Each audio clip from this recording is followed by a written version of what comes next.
Hi, everyone. I think we're going to cover diapering procedures today. So let me share the screen with you. And you should see the chart of diapering procedures in front of you. And we're just going to go step by step through those. One of the reasons this is so important to cover and to get right is because I think I previously mentioned how sanitation issues are one of the lowest scoring items, and we'll cover that a little bit at the end. So let's kind of go through these steps. The first step before you even get the child for diapering is to get yourself organized. So gather all of your supplies. You should be able to see it here. Gather all of your supplies, your diaper, your any clean clothes if they're going to need it, your plastic bags for any soiled items, and your wipes. The one thing that you want to do is pull your wipes out of the container, as many as you think you need, because you do not want to contaminate that container once you have started the diaper changing process. So take them out, put the container away, okay? Have your gloves, your diaper cream, or anything that you're going to use like that. And if you're going to use diaper cream, you want to remove it from the tube, put a little bit on a paper towel or something, a tissue, something nearby, so that you're not going to be contaminating the tube or the jar of diaper cream once you've started the diapering process. So have all that ready. And then you're going to go and get the child and bring them to the diapering area. And remember, when you go to get the child, let them know that you're coming to get them. Make eye contact with them. Say something along the lines of, all right, let's go. It's time to change your diaper now. You don't want to just snatch and grab a child for that. So bring them to the diapering area and remove their clothes, all of their soiled clothes. Anything you do with a child, it mentions it here, always keep a hand on the child. Take that seriously. Never turn away without having your hand on the child to reach for the trash can or anything. All right, step 3 is to clean the child. So you're removing the stool, the urine, front to back is your wipe. So 1 wipe per swipe. And you can use the wipe, or it says here you can use a dampened paper towel with each swipe, front to back cleaning. And then you're going to put the soiled wipe or the paper towel in the hands-free, covered, plastic-lined trash can. All right?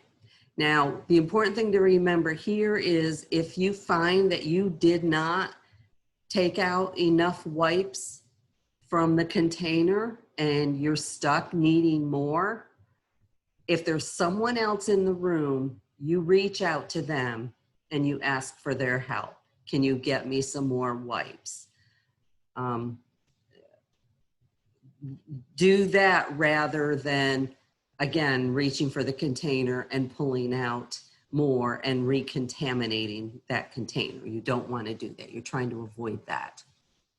Step 4 is to take the soiled diaper out from under them and dispose of that in the same way you did the dirty wipes, taking your gloves off, everything here. So you're taking everything that's soiled at this point, and that's going into the trash can, including your gloves. All right, so now you're between the soiled clothing and cleaning process and the clean process. So what you want to do first is you clean your hands with a disposable wipe.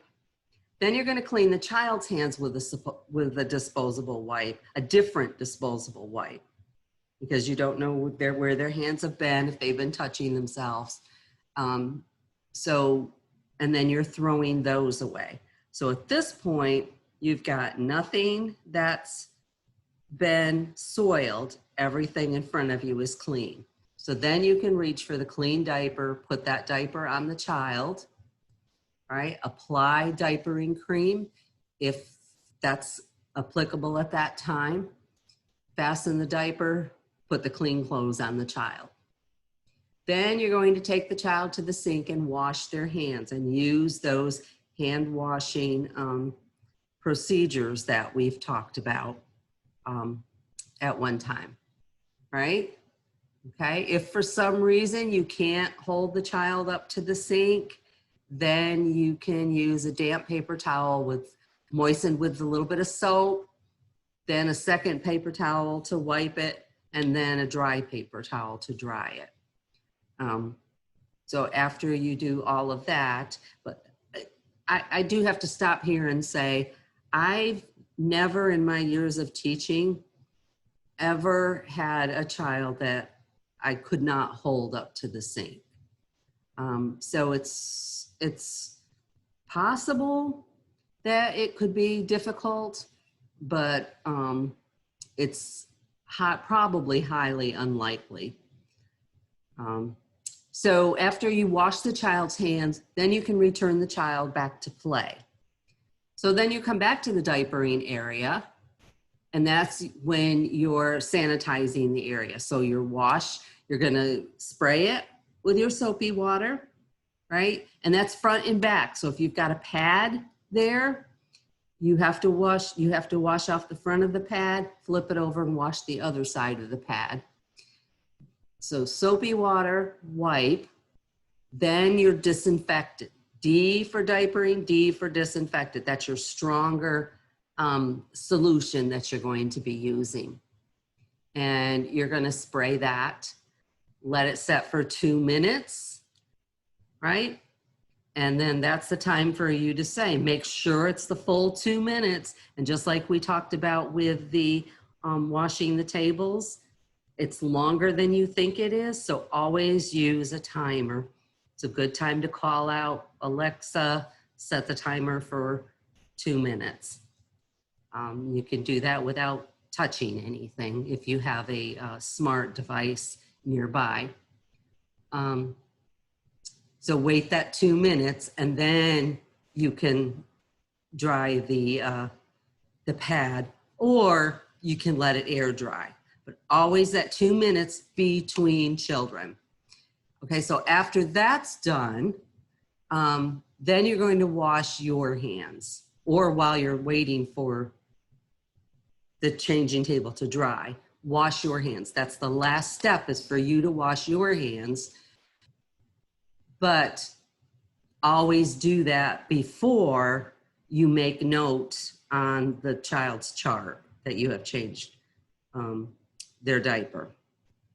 Okay, so I'll be sending you this form, and this one is from the health department. It's a little simpler. I've always said I can teach you how to change a diaper in 19 easy steps. Here it is right here. It is a lot of steps, but do it every single time and it becomes second nature. I promise you that. Take it from someone who used to have to use cloth diapers and diaper pins and rubber pants on the babies. Let's see, the other things to remember besides the procedures. Oh, I did talk about it being lowest scoring items.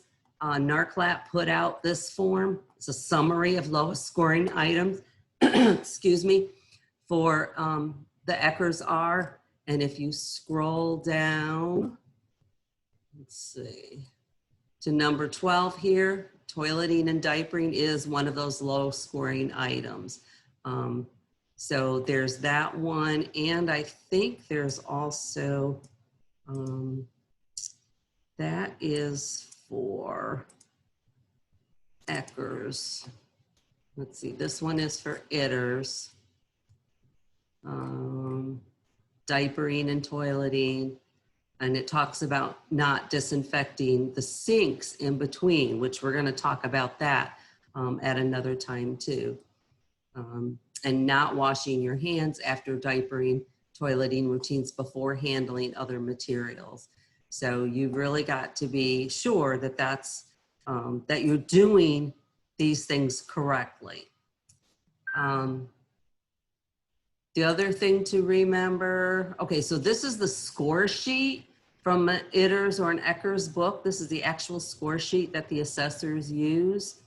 And you see, while they're observing you, they are actually checking off these boxes to make sure that you're following procedure as they need to be done. And it also comes into play with sanitation. This is a sanitation form that your sanitation person uses when they come in to do an inspection. The thing to know about sanitation inspections are you can have up to, let's see, 45 demerits before a center is placed on a provisional sanitation. But if even one of those violations are a 6-point item, any one 6-point item is an automatic provisional sanitation. There's not very many 6-point items. You see these columns are the 6-point items. The one that affects what we're talking about today is with diaper changing. So cleaning and disinfecting after each use is actually that 6-point item here. So be sure that you are doing that. And I think we've covered everything that I plan to at this time around with diapering. And the next one I do that I'm going to send you is going to do with toileting and toilet training. Okay, so thank you.